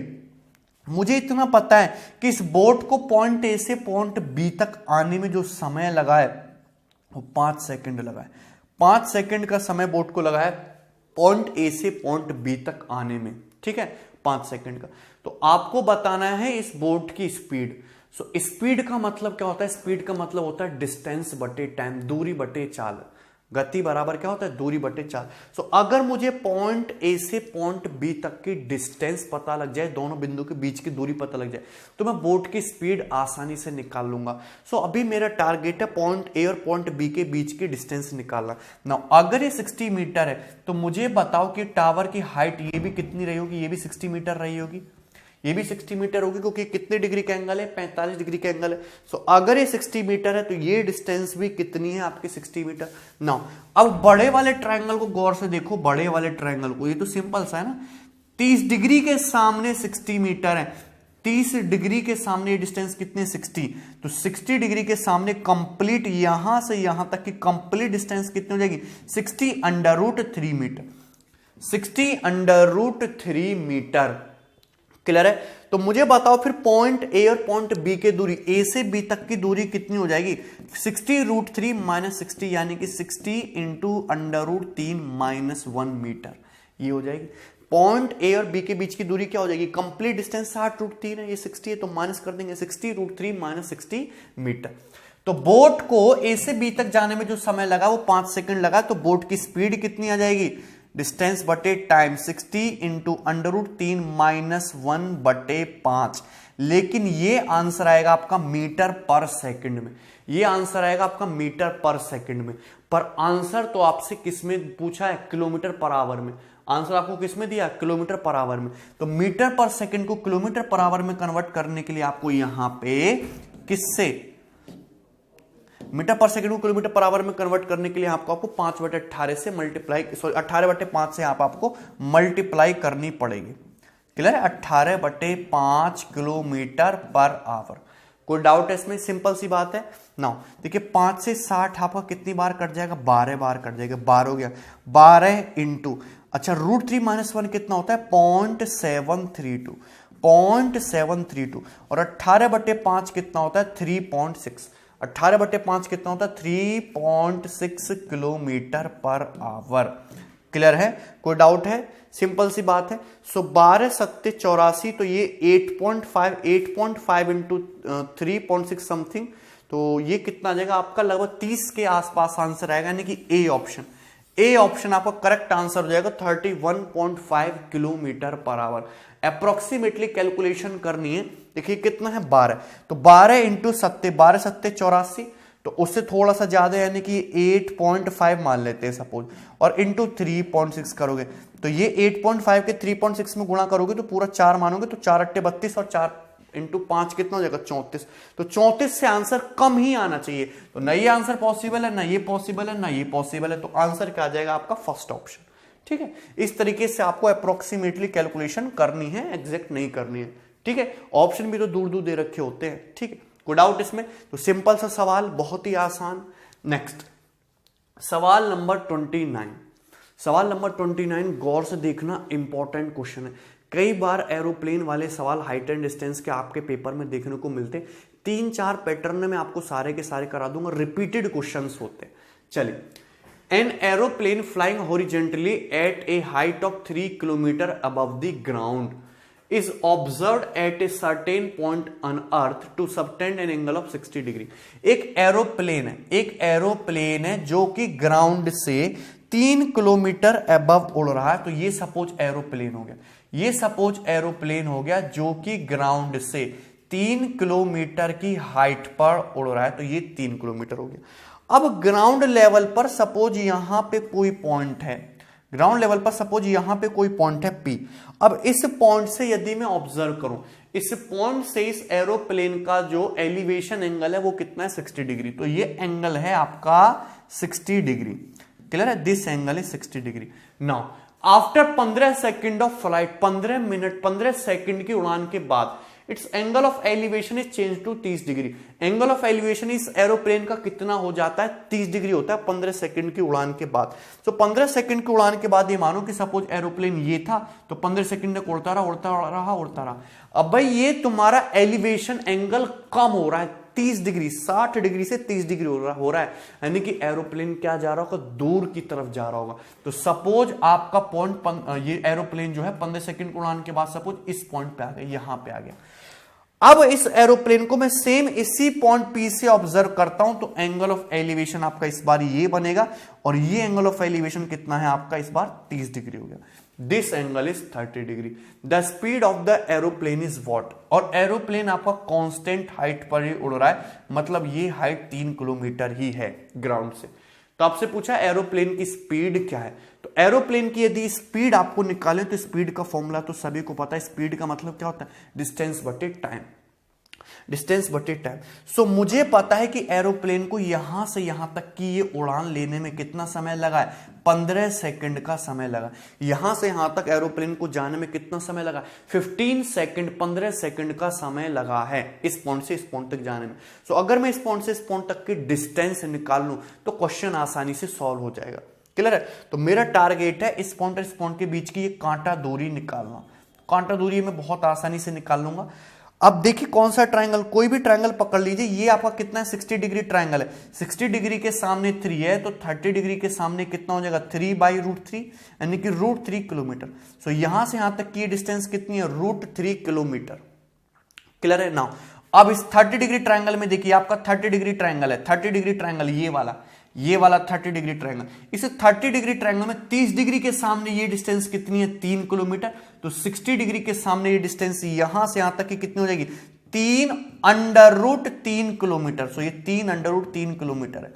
This distance is 3√3 kilometre. Clear है, कितनी है, 3√3 किलोमीटर। सो ये 3√3 किलोमीटर, ये √3 किलोमीटर। तो ये दोनों पॉइंटों के बीच की दूरी कितनी आ गई, 3√3 माइनस √3 यानी कि 2√3 किलोमीटर। 2√3 किलोमीटर। कोई डाउट है, सिंपल सी बात भाई। ये 3 किलोमीटर है 60 डिग्री का तो √3 आ गया, ये 3 किलोमीटर है 30 डिग्री का तो 3√3 आ गया कंप्लीट। माइनस किया तो ये दोनों पॉइंटों के बीच की दूरी 2√3 किलोमीटर आ गई। यानी कि एरोप्लेन में 15 सेकंड में यहां से यहां तक जाने में कितनी डिस्टेंस कवर की है, 2√3 किलोमीटर। क्लियर है। आंसर आपसे मीटर पर सेकंड में पूछा है तो इसको पहले मीटर में कन्वर्ट कर लेते हैं। 2√3 किलोमीटर का मतलब है 2000 इंटू √3 मीटर। सो 2000 √3 मीटर की दूरी एरोप्लेन ने कितनी देर में कवर की है, 15 सेकंड में। तो उसकी स्पीड कितनी हो जाएगी, डिवाइडेड बाय 15 सेकंड। क्लियर है। सिंपल सा सवाल। 5 से काट लेते हैं तो 400 और 5 से काट लेते हैं 3, 400 √3/3। क्लियर है। 5 चौक 20, 5 3 15, 400 √3/3। तो 400 √3 का मतलब होता है 1.73 और बटे 3। तो यहां पे 4 से कुछ 17 चौका 68 और 4 3 12, 692, 692/3, 692/3 मीटर पर सेकंड। यानी कि आंसर आपका 230 पॉइंट समथिंग आएगा, 230 पॉइंट समथिंग। तो 230 यानी कि आपका ये जो बी ऑप्शन है करेक्ट आंसर हो गया, बी ऑप्शन 230.93 मीटर पर सेकंड। क्लियर है भाई, समझ में है ना। हमने यहाँ पे √3 की वैल्यू क्या रख दी, 1.732। तो आंसर आपका 230 पॉइंट समथिंग आएगा ना, 0.6 यहाँ पे लगभग आसपास से 0.93 दे रखा है। तो ये आपका करेक्ट आंसर हो जाएगा, बी ऑप्शन। क्लियर है। चलिए आगे बढ़ेंगे, नेक्स्ट क्वेश्चन सवाल नंबर 30। ध्यान से देखना, बहुत ही आसान और इंपॉर्टेंट सवाल होते हैं एरोप्लेन वाले। आपको बस डायग्राम बनाना और सीधा आंसर लिखना है, पर पेपर में मोस्ट रिपीटेड क्वेश्चंस में से एक है। An aeroplane when flying at a height of 5000 meter from the ground passes vertically above another aeroplane at an instant। मतलब एक हवाई जहाज है जो ग्राउंड से 5000 मीटर की ऊंचाई पर उड़ रहा है। तो ये सपोज आपका ग्राउंड लेवल हो गया, तो ये है आपका एरोप्लेन। ये आपका एरोप्लेन है जो ग्राउंड से आप कह सकते हैं कि 5000 मीटर की दूरी पर इस तरीके से उड़ रहा है। क्लियर है।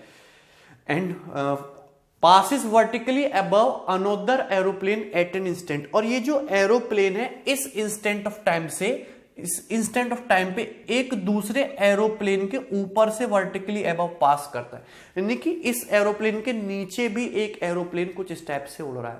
आप समझे, एक एरोप्लेन है जो कि ग्राउंड लेवल से 5000 मीटर की ऊंचाई पर फ्लाइट कर रहा है और ये उस इंस्टेंट पे दूसरे एरोप्लेन के ऊपर से भी पास करता है। ठीक है। When the angles of elevation of two aeroplanes from the same point on the ground are 60 degree and 45 degree respectively. अब ग्राउंड लेवल पे यहां पे कोई पॉइंट है P, ग्राउंड लेवल पे कोई पॉइंट पी है, और इस पॉइंट पी से दोनों हवाई जहाज के जो एलिवेशन एंगल है वो क्रम से 60 डिग्री एंड 45 डिग्री। मतलब ऊपर वाले हवाई जहाज का एलिवेशन एंगल कितना हो गया 60 डिग्री, ये 60 डिग्री हो गया, और नीचे वाले हवाई जहाज का जो एलिवेशन एंगल है ये आपका 45 डिग्री हो गया। क्लियर है? तो आपसे पूछा है, क्या पूछा है आपसे, the vertical distance between the aeroplane at that instant is. इस टाइम पे दोनों एरोप्लेन के बीच की जो वर्टिकल डिस्टेंस है, जो क्वांटम दूरी, दोनों हवाई जहाज के बीच की दूरी जो है, ये आपको बतानी कि दोनों हवाई जहाजों के बीच की दूरी क्या है। क्लियर है? तो बहुत ही आसान सा सवाल है, वर्ड चुटकियों में सॉल्व होने वाला क्वेश्चन है।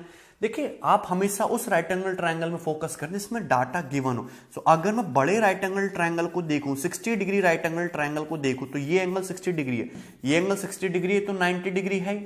तो 60 डिग्री के सामने कितना दिख रहा है आपको 5000 मीटर। तो 30 डिग्री के सामने ये जो डिस्टेंस आएगी यहां से यहां तक की, ये कितनी हो जाएगी 5000 बाई √3 मीटर। तो ये डिस्टेंस आ जाएगी, ये एंगल 60 डिग्री का था, ठीक है भाई। 60 डिग्री के सामने यदि 5000 मीटर है तो 30 डिग्री के सामने डिस्टेंस कितना आ जाएगा 5000 बाई √3 मीटर। नाउ अगर मैं 45 डिग्री ट्रायंगल पर फोकस करूं, इस 45 डिग्री ट्रायंगल पर फोकस करूं, ये 5000/√3 मीटर है, 45 डिग्री का एंगल है, तो ये डिस्टेंस कितनी हो जाएगी, ये भी 5000 बाई √3 मीटर हो जाएगी। ये डिस्टेंस भी 5000/√3 मीटर हो जाएगी। क्लियर है? कोई डाउट? आपसे पूछा है दोनों एरोप्लेन के बीच की जो वर्टिकल डिस्टेंस है, ये आपसे पूछा है, तो सिंपल सी बात है, कंप्लीट डिस्टेंस कितनी है 5000 मीटर, ये कितना है 5000/√3, तो दोनों एरोप्लेन के बीच की दूरी कितनी आ जाएगी 5000 माइनस इसमें से डिस्टेंस, ये माइनस कर दोगे 5000/√3। क्लियर है? कोई डाउट? सो यहां से कॉमन आ जाएगा भाई, आपका 5000 कॉमन आ जाएगा, ब्रैकेट में कितना बच जाएगा 1 - 1/√3 मीटर। सो 5000 × 1 - 1/√3 मीटर, यानी कि जो सी ऑप्शन है ये आपका करेक्ट आंसर हो जाएगा। क्लियर है? कोई डाउट है इसमें? देख सकते हैं हमने क्या किया, मैं कुछ भी नहीं करता हाइट एंड डिस्टेंस के सवालों में, मेरा फेवरेट है क्योंकि बहुत ही आसान होते हैं, सिंपल सा डायग्राम बनाया और आंसर लिख दिया आपने। क्लियर है भाई? चलिए आगे बढ़ेंगे। नेक्स्ट सवाल नंबर 31, एंड सवाल नंबर 31 भी इंपॉर्टेंट क्वेश्चन है और बहुत ही आसान सा सवाल है, ध्यान से देखना। From an aeroplane just over a river, okay, trees on the opposite bank of the river are found to be at an angle of 60 degree and 30 degree respectively. If the breadth of the river is 400 meter, then the height of the aeroplane above the river at the instant is, ठीक है, okay, from an aeroplane just over a river, L यहां पे आएगा depression angle, ठीक, ये एक river हो गई, ये एक रिवर हो गई, नदी हो गई, ठीक। अब इस नदी के ऊपर एक एरोप्लेन है, तो यहां पे कहीं पे ये सपोज आपका एरोप्लेन होगा, ये आपका एरोप्लेन है। क्लियर है? Trees on the opposite bank of the river are found to be at an angle of 60 degree and 30 degree respectively. अब इस रिवर के जो अपोजिट बैंक है, मतलब एक ये वाला किनारा, इस ये वाला किनारा, इस वाले किनारों पर दो पेड़ हैं, और उनके जो एंगल हैं इस एरोप्लेन से कितने पाए गए हैं, डिप्रेशन एंगल कितना है भाई 60 डिग्री एंड 30 डिग्री रेस्पेक्टिवली। मतलब इस वाले पेड़ का ये जो डिप्रेशन एंगल है, सपोज ये कितना 60 डिग्री, तो ये भी कितना हो जाएगा 60 डिग्री, और इस एरोप्लेन से इस वाले पेड़ का ये जो डिप्रेशन एंगल है ये कितना है आपका भाई, ये कितना है आपका 30 डिग्री, ये एंगल 30 डिग्री है, 30 डिग्री, तो ये एंगल भी आपका कितना हो जाएगा 30 डिग्री। सिंपल सी बात है, कोई डाउट है? If the breadth of the river is 400 metre, यदि नदी की चौड़ाई 400 मीटर है, तो ये हो गया नदी की टोटल चौड़ाई 400 मीटर, दिस इज 400 मीटर, ठीक है।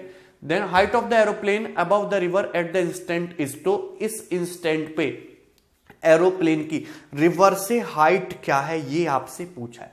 क्लियर है? बहुत सिंपल सा सवाल है कि एक रिवर, एक नदी जिसकी चौड़ाई 400 मीटर है, इसके ऊपर एक एरोप्लेन गुजर रहा है, नदी के दोनों किनारों पर दो पेड़ हैं, एरोप्लेन से दोनों पेड़ों के जो डिप्रेशन एंगल है 60 और 30 है, तो एरोप्लेन की हाइट बतानी है, किस हाइट पे ये उड़ रहा है, तो ये हाइट आपको स्मॉल एच ये आपको बताना है।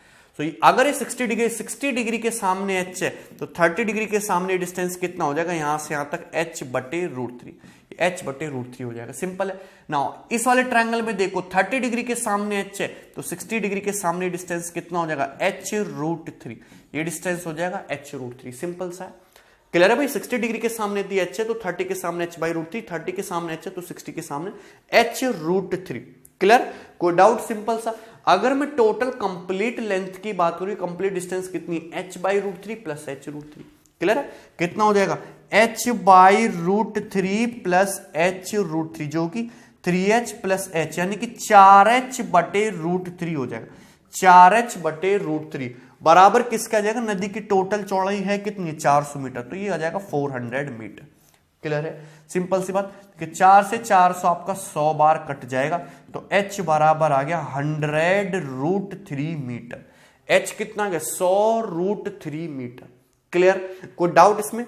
√3 की वैल्यू 1.732 होती है, 1.732 में 100 से मल्टीप्लाई करेंगे तो कितना, 173.2 मीटर, 172.3 मीटर्स ये आ जाएगी आपकी एरोप्लेन की हाइट इस पॉइंट ऑफ टाइम पे रिवर्स से। क्लियर, सिंपल सा सवाल है, बहुत ही ज्यादा आसान। नेक्स्ट सवाल नंबर 32, सवाल नंबर 32 इंपॉर्टेंट क्वेश्चन है, ठीक है।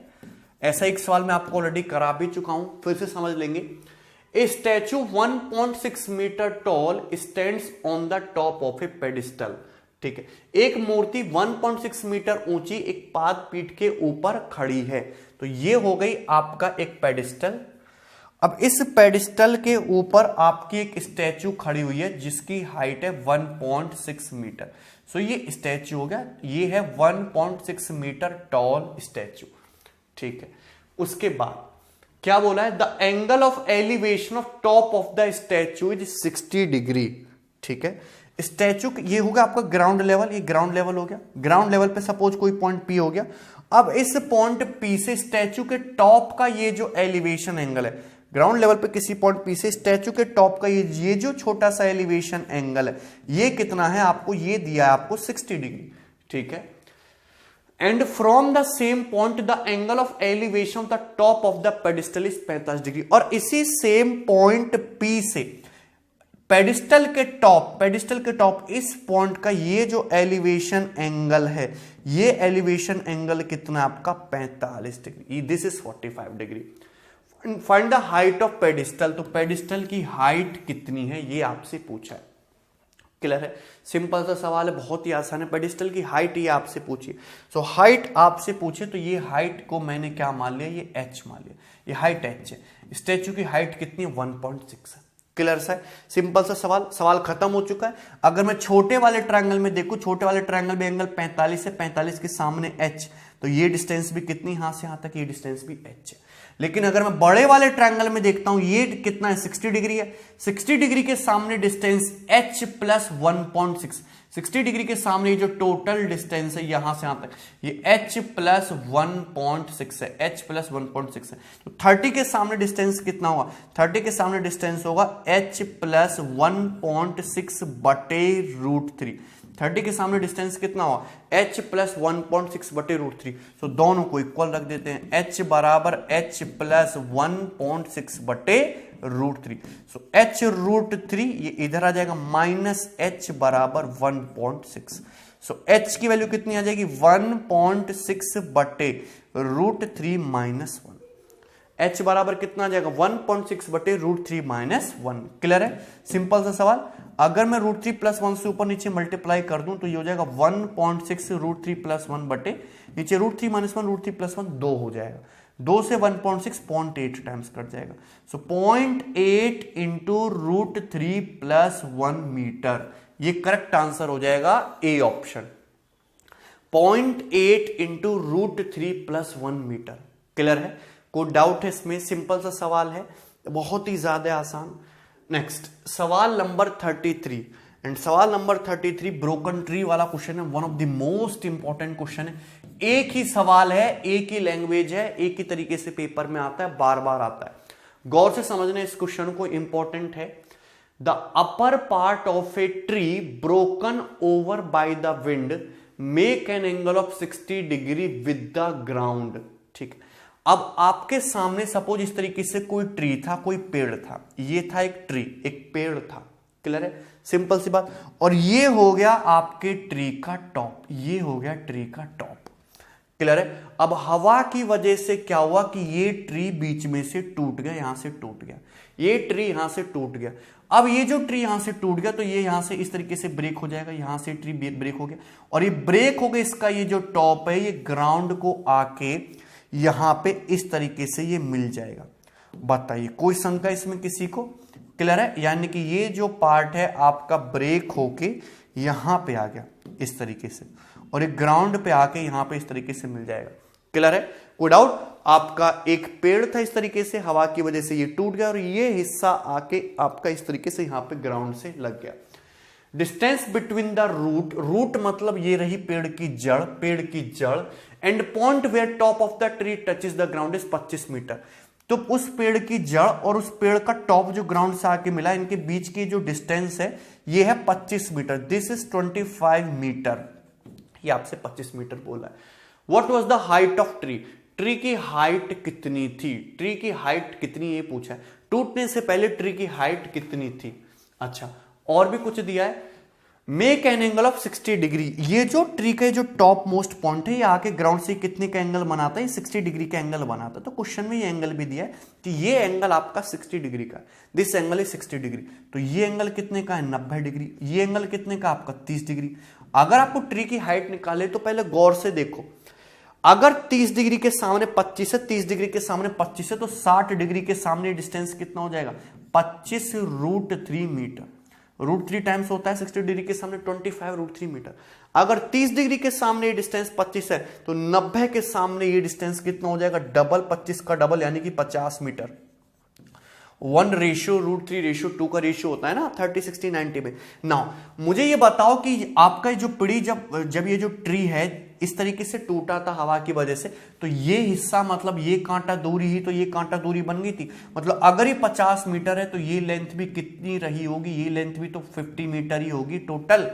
क्लियर है, तो अगर ट्री की टोटल लंबाई की बात करें तो ट्री की टोटल लंबाई हो जाएगी दिस प्लस दिस, दोनों को ऐड कर देंगे। सो 50 मीटर प्लस 25 √3, तो 50 प्लस 25 √3 मीटर, ये आपकी ट्री की लेंथ आ जाएगी। क्लियर है भाई, सिंपल सा सवाल है, बहुत ही ज्यादा आसान है। तो यहां से अगर मैं 25 कॉमन ले लूं तो ब्रैकेट में बच जाएगा 2 प्लस √3। 2 प्लस √3 का मतलब 1.73 प्लस 2 यानी कि 3.73 मीटर, 3.73 मीटर। क्लियर है भाई, कोई डाउट है इसमें, समझ में है सभी को? ओके, 3.73 मीटर, तो 75 और ये तुम्हारा 12.5, 25 दूरी 50 का 0, 25 3 75, 5 80 08 25 175 8 तुम्हारा 3 18 75 18 93.3। सो 93.3 मीटर ये आपका करेक्ट आंसर हो जाएगा, बी ऑप्शन। क्लियर है, कोई डाउट है? अप्रोक्सीमेट कैलकुलेशन भी कर सकते हैं, तो आंसर कितना आ जाएगा आपका 93.3 मीटर, ये आपकी ट्री की लेंथ आ जाएगी। क्लियर है भाई, कोई डाउट है इसमें किसी को? सिंपल सा सवाल था, बहुत ही इंपॉर्टेंट। आपसे यहां पे कोई भी लेंथ दे सकता है, सपोज आपको ये लेंथ दे दे, ट्री की लंबाई पूछ ले तो भी आप निकाल लोगे। क्लियर है भाई, चलिए आगे बढ़ेंगे। नेक्स्ट सवाल, सवाल नंबर 34, सवाल नंबर 34, सवाल नंबर 34 अच्छा क्वेश्चन है, ध्यान से समझना। I see a bird flying away at a constant speed of 1.7568 kilometre per hour in the sky. मैं एक चिड़िया को ऑब्जर्व करता हूं जो आसमान में 1.7568 किलोमीटर पर आवर की स्पीड से जा रही है। The angle of elevation is 60 degree, उस चिड़िया का एलिवेशन एंगल 60 डिग्री है। तो देखिए ये चिड़िया आसमान में उड़ रही है, सपोज ग्राउंड लेवल से कुछ इतनी हाइट पर है, और ये है आपकी चिड़िया, सपोज ये आपकी चिड़िया है, और ग्राउंड लेवल पर हम कहीं यहां पे खड़े हैं पॉइंट पी से, और पॉइंट पी से इस चिड़िया को ऑब्जर्व करते हैं, और हमको पता लगता है कि एलिवेशन एंगल जो है इस चिड़िया का कितना है, 60 degree. This elevation angle is 60 degree. After 1/2 minute, after half minute, 30 second के बाद, 1/2 मतलब 30 सेकंड, 30 सेकंड के बाद I see the bird again and this time elevation angle is 45 degree, और अब एलिवेशन एंगल 45 डिग्री हो गया। मतलब चिड़िया का एलिवेशन एंगल घट गया, 60 डिग्री था पहले, 45 डिग्री हो गया। मतलब चिड़िया क्या है, दूर की तरफ जा रही है पॉइंट से। तो सपोज चिड़िया उड़ के यहां पे इस पॉइंट पे आ गई है, इस पॉइंट पे आ गई। क्लियर है? अब गौर से देखो, इस चिड़िया यहां पे है और सेम इसी पॉइंट से अब इस चिड़िया का जो एलिवेशन एंगल है वो कितना है, वो आपका 45 डिग्री का है। This angle is 45 degree. What is the perpendicular distance of the bird from me. अब इस चिड़िया की परपेंडिकुलर डिस्टेंस क्या है हमसे, मतलब ग्राउंड लेवल से चिड़िया कितनी ऊंचाई पर उड़ रही है, ये आपसे पूछा है। क्लियर है, आपसे ये हाइट आपसे पूछिए कितनी है। तो सपोज ये हाइट जो है, हम ये हाइट को क्या मान लेते हैं, h मान लेते हैं। ये हाइट जो है ये क्या मान लेते हैं आपको, h। ये हाइट h ही तो आपको निकालना है। अरे क्लियर है, बताइए भाई, सिंपल सी बात है। गौर से देखो, ये हाइट स्मॉल h यही तो निकालना है आपको। ये स्मॉल h है तो ये भी स्मॉल h है, दोनों बराबर ही है। क्लियर है। नाउ अगर मैं सपोज इस पॉइंट को a मानता हूं, इस पॉइंट को b मानता हूं, तो मुझे ये पता है कि चिड़िया को पॉइंट a से b तक जाने में कितना समय लगा, 30 सेकंड का, 30 सेकंड का, 1/2 मिनट, 30 सेकंड का समय लगा है। क्लियर है। मुझे पता है कि चिड़िया की जो स्पीड है वो कितनी है, 1.7568 1.7568 किलोमीटर पर आवर। तो अगर इसको मीटर पर सेकंड में कन्वर्ट करना है किलोमीटर पर आवर को, तो 5/18 से मल्टीप्लाई कर देंगे, तो इतने मीटर पर सेकंड चिड़िया की स्पीड है। लेकिन चिड़िया एक सेकंड में इतनी मीटर जाती है, तो 30 सेकंड में कितनी मीटर गई होगी, तो मल्टीप्लाई बाई 30, मल्टीप्लाई बाई 30, इतने मीटर डिस्टेंस चिड़िया ने कवर करी है ना। 6 × 18 और 6 × 5 30, तो ये हो जाएगा 1.7568 इंटू 25/3 मीटर। यानी कि पॉइंट ए से बी तक की ये जो दूरी है कितनी है पता है, ये 1.7568 इंटू 25/3। क्लियर है, यहां से यहां तक की डिस्टेंस। सिंपल सा था, बहुत ही आसान ना। लेकिन आपसे ये नहीं पूछा, आपसे पूछा कि चिड़िया ग्राउंड लेवल से कितनी हाइट पर उड़ रही है। अगर ये तुम्हारा h मीटर है तो इस वाले ट्रायंगल में देखो ये कितने का एंगल है, 60 डिग्री का एंगल है। दिस एंगल है 60 डिग्री। तो 60 डिग्री के सामने h है, तो 30 डिग्री के सामने ये डिस्टेंस कितना होगा, h/√3। 30 डिग्री के सामने छोटा डिस्टेंस कितना हो जाएगा, h/√3।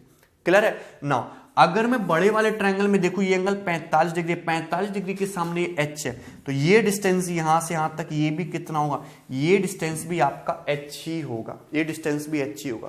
क्लियर है। तो कंप्लीट डिस्टेंस है h, ये h/√3, तो ये कितना बचा, ये आएगा आपका h माइनस h/√3, जो कि कितना है 1.7568 इंटू 25/3।